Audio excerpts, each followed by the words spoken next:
نظر کا زنا کیا ہے؟ اسلام انسان کو صرف بڑے گناہوں سے ہی نہیں بلکہ ان راستوں سے بھی بچنے کا حکم دیتا ہے جو گناہ کی طرف لے جاتے ہیں۔ اسی لیے نظر کی حفاظت کو بہت اہم سمجھا گیا ہے۔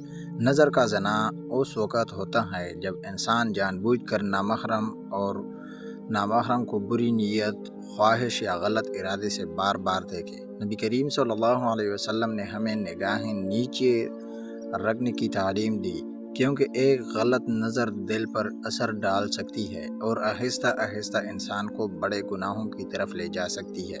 آج کے دور میں موبائل، سوشل میڈیا اور انٹرنیٹ نے اس آزمائش کو مزید بڑھا دیا ہے۔ بہت سے لوگ معمولی سمجھ کر ایسی چیزیں دیکھتے رہتے ہیں، لیکن اسلام ہمیں پاکیزگی، حیا اور دل کی حفاظت کا درس دیتا ہے۔ اگر اچانک نظر پڑ جائے تو فوراً نظر ہٹا لینا چاہیے، کیونکہ اصل امتحان جان بوجھ کر دوبارہ دیکھنے میں ہوتا ہے۔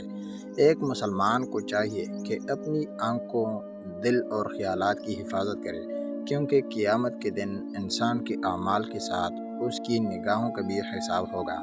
اللہ تعالی ہمیں نگاہوں کی حفاظت کرنے، حیا اختیار کرنے اور گناہوں سے بچنے کی توفیق دے، آمین۔